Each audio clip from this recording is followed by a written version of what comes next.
नमस्कार, मैं हूं Iqbal Parvez. India news desk में आपका स्वागत है। साथियों, कोरोना की महामारी में क्या आम क्या ख़ास। आम आदमी तो परेशान है ही है, ख़ास आदमी भी परेशान हैं। बड़े बड़े नेताओं की भी हालत पतली हो चुकी है, उनकी भी मौतें हो रही है और उनको भी मोदी सरकार हो या योगी सरकार बचा नहीं पा रही हैं। पूरी दुनिया में जिस तरह से फेल हुए हैं नरेंद्र मोदी और जिस तरह से फेल हुई है भारतीय जनता पार्टी की सरकार, पूरी दुनिया में ढिंढोरा तो पीटा ही जा रहा है मोदी की असफलता का। पूरे देश में तो लोग थू थू कर ही रहे हैं।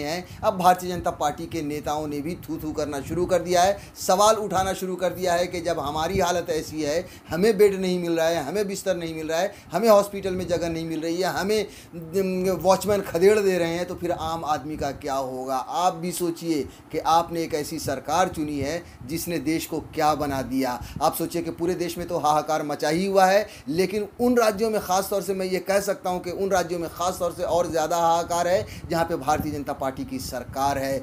चाहे वो उत्तर प्रदेश हो, चाहे वो गुजरात हो, चाहे वो मध्य प्रदेश हो, आप देख लीजिए कि इन राज्यों में क्या स्थिति है, कितना भयावह रूप ले चुका है ये कोरोना। अब हम बात करें कि भारतीय जनता पार्टी के नेता जिसने योगी सरकार को लताड़ा है और ये कहा है कि भाई हमारी खुद की हिफाजत नहीं हो पा रही है, ये सवाल उठाया है कि जब हमें चीज़ें नहीं मिल पा रही हैं, हमें सुविधा नहीं मिल पा रही है, हमें अच्छा इलाज नहीं मिल पा रहा है, तो आम आदमी का क्या होगा। साथियों, भारतीय जनता पार्टी के एमएलए राम गोपाल हैं जो कोविड पॉजिटिव हुए और उनकी पत्नी भी कोविड पॉजिटिव हुई।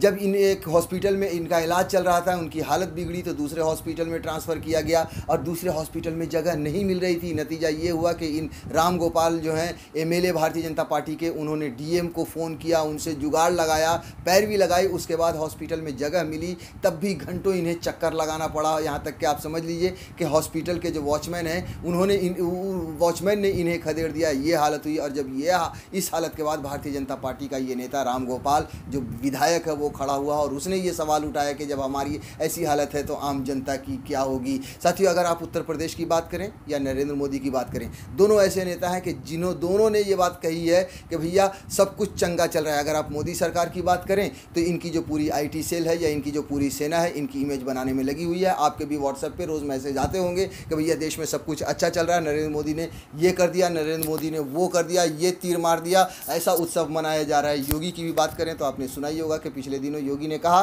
क्या कहा कि उत्तर प्रदेश में किसी चीज़ की कमी नहीं है, ना ऑक्सीजन की कमी है, ना बेड की कमी है, ना बिस्तर की कमी है, किसी चीज़ की कोई कमी नहीं है। मगर असलियत आप भी देख रहे हैं, ऐसी ऐसी तस्वीरें आ रही हैं कि ना लोगों को शमशान में जगह मिल रही है, ना हॉस्पिटल में जगह मिल रही है, ना ऑक्सीजन मिल रही है और लोग मर रहे हैं, हाहाकार मचा हुआ है। साथ ही हम अपने इस वीडियो में आगे आपको बताएंगे कि भारतीय जनता पार्टी के कितने विधायकों ने दम तोड़ दिया कोरोना के कारण, उनका सही से इलाज नहीं हो पाया। लेकिन उससे पहले आपको ये खबर बता दूं जो विधायक राम गोपाल की है, जो उन्होंने सरकार से शिकायत की है और सवाल उठाया है। उन्होंने लिखा है कि योगी राज बेड के लिए भटकी बीजेपी विधायक की पत्नी गार्ड ने भगाया। विधायक बोले जब हमारा ये हाल है तो आम आदमी का क्या होगा। ये खबर यूपी से है जिसे पढ़कर आप अंदर से हिल जाएंगे। ये घटना ये बताने के लिए पर्याप्त है कि जब एक जनप्रतिनिधि का ये हाल है तो आम आदमी कैसी दुर्दशा झेल रहा होगा। जी हाँ, आम आदमी कैसी दुर्दशा झेल रहा है ये आप रोज़ तस्वीरों में देख रहे हैं, ये रोज़ खबरों में देख रहे हैं। वैसे हमारे पास जिस तरह की तस्वीरें आती हैं, हम उन तस्वीरों को हम दिखा भी नहीं सकते। देखकर दिल बैठ जाता है, रूह कांप जाती है कि इस देश को और प्रदेशों को क्या कर दिया है, कहाँ पहुँचा दिया है भारतीय जनता पार्टी ने और नरेंद्र मोदी ने। रोंगटे खड़े हो जाते हैं। कोरोना की पहली लहर हो या दूसरी लहर, यूपी में स्वास्थ्य व्यवस्था बदतर ही रही है। वैसे यहाँ के मुख्यमंत्री योगी आदित्यनाथ कभी भी अपने प्रदेश में कमियों को स्वीकार नहीं करते, बल्कि दावा करते हैं कि यूपी में ऑल इज़ वेल है। जी हाँ, जो योगी आदित्यनाथ हैं, अभी भी आप देखिए टीवी पर तो उनके प्रचार चल रहे हैं, उनकी योजनाओं के प्रचार चल रहे हैं। आप देख रहे होंगे कई जगह टीवी पर पेड प्रचार चल रहे हैं, पैसे दे के जो चलाए जाते हैं कि हमने ये कर दिया, हमने ये तुर्रम खां बन गए और हमने ऐसा तीर मार दिया। लेकिन हकीकत भी आप देख ही रहे होंगे, यहाँ किसी चीज़ की कोई कमी नहीं है। लेकिन सच तो यह है कि आज भी यूपी में हालात बेहद ख़राब हैं। विधायक की कोरोना से गंभीर रूप से पीड़ित पत्नी को भी कोरोना वार्ड में बेड देने के बाद इधर से उधर घंटों तक टरकाया जाता है। मामला आगरा के बगले के फिरोज़ाबाद का है। जसराना विधायक राम गोपाल उर्फ पप्पू लोधी और उनकी पत्नी संध्या लोधी दोनों कोरोना पॉजिटिव पाए गए। दोनों का इलाज फिरोज़ाबाद के ओम हॉस्पिटल में चल रहा था। एकाएक दोनों की तबीयत ज़्यादा बिगड़ने लगी तो डॉक्टरों ने उन्हें आगरा के एसएन मेडिकल कॉलेज के लिए रेफ़र कर दिया। रेफ़र होने के बाद विधायक ने आगरा के जिलाधिकारी प्रभु एन सिंह से बात की। डीएम ने फिर व्यवस्था विभाग के अधिकारियों से बात कर जल्द विधायक और उनकी पत्नी के लिए बेड की व्यवस्था करने का निर्देश दिया। इसके बाद विधायक की कोरोना पॉजिटिव पत्नी संध्या लोधी मेडिकल कॉलेज पहुंची तो उन्हें सबसे पहले तो वहां मौजूद कोविड वार्ड के सुरक्षा कर्मियों ने वहां से भगा दिया। जी हाँ, आप सोचिए कि डीएम से जुगाड़ लगाया गया, डीएम ने बेड का अरेंजमेंट किया, उसके बाद जब वो वहाँ पहुँचती हैं तो जो सुरक्षा कर्मी थे उन्होंने वहाँ से खदेड़ दिया। सोचिए कि जब भारतीय जनता पार्टी के नेता की, विधायक की पत्नी जाती है, उन्हें भगा दिया जा रहा है, तो आम आदमी, जब गरीब लोग वहाँ पहुँच रहे होंगे तो उन्हें किस तरह से खदेड़ा जा रहा होगा।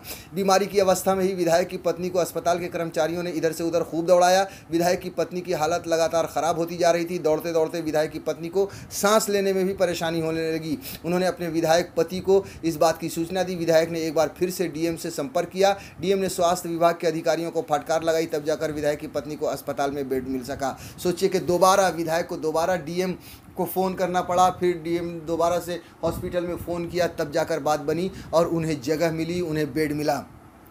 इस प्रकरण के बाद खुद विधायक रामगोपाल लोधी ने योगी सरकार की पोल खोलते हुए कहा कि सोचने वाली बात है कि मैं विधायक हूं और मैं डीएम को फ़ोन करके अपनी पत्नी को अस्पताल में भर्ती कराने के लिए कह रहा हूं।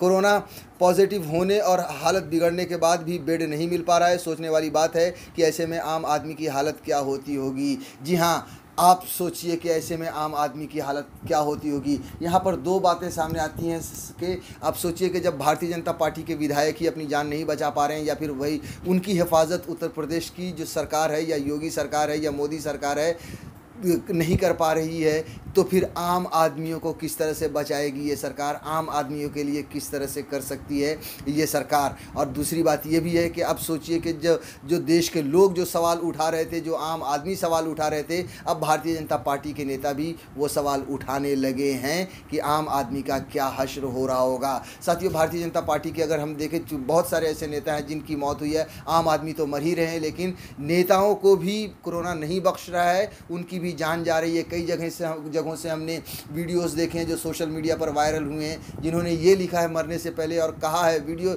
जारी किए हैं कि अगर हमारा इलाज ठीक से होता तो हम जिंदा रहते। ये सब वीडियोस देखकर दिल कांप जाते हैं। साथियों, इस कोरोना ने कोई आम हो या कोई ख़ास हो, किसी को भी नहीं बख्शा है। जिसको चपेट में लिया उसे खा गया ये कोरोना, अगर उसे अच्छे से इलाज नहीं मिला। भारतीय जनता पार्टी के भी बहुत सारे नेता अपनी जान गंवा चुके हैं, कोरोना से उनका भी निधन मौत हो चुका है। अगर हम उत्तर प्रदेश की बात करें तो कोरोना ने करीब 7 विधायकों की जान ले ली है, और पिछले 15 दिनों में ही कोरोना से भारतीय जनता पार्टी के ही 4 विधायकों का निधन हो चुका है। यानी भारतीय जनता पार्टी अपने नेताओं को भी खोती जा रही है और वो बचा नहीं पा रही है, उन्हें भी अच्छे से इलाज मुहैया नहीं करा पा रही है। साथियों, अब मैं थोड़ा सा आंकड़ा दे दूं कि कौन कौन से विधायक हैं भारतीय जनता पार्टी के जो उत्तर प्रदेश में ही मरे हैं। जैसा कि मैंने कहा कि 7 मर चुके हैं कोरोना से, लेकिन पिछले 15 दिनों में ही 4 विधायकों की जान जा चुकी है। आज तक ने थोड़ा सा डिटेल में लिखा है कि कोरोना ने एक और बीजेपी विधायक के लिए जान, दल बहादुर कोरी का निधन। जी हाँ, दल बहादुर कोरी का भी पिछले दिनों ही निधन हुआ है। उसके बाद ये आर्टिकल छापा है उन्होंने और लिखा है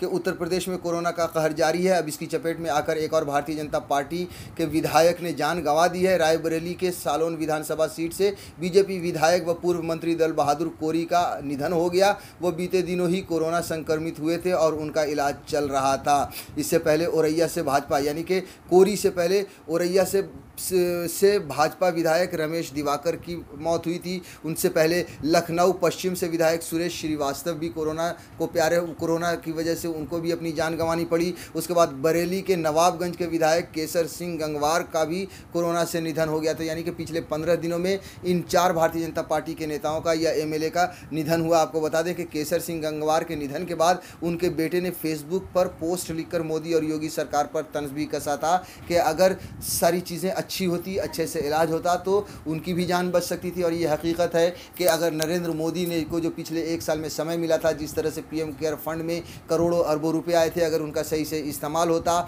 और नरेंद्र मोदी की सरकार ये चाहती कि किस तरह से लड़ना है, अच्छे से लड़ना है, देशवासियों को बचाना है, देशवासियों से और देश से नरेंद्र मोदी को प्यार होता तो आज देश की ये हालत नहीं होती।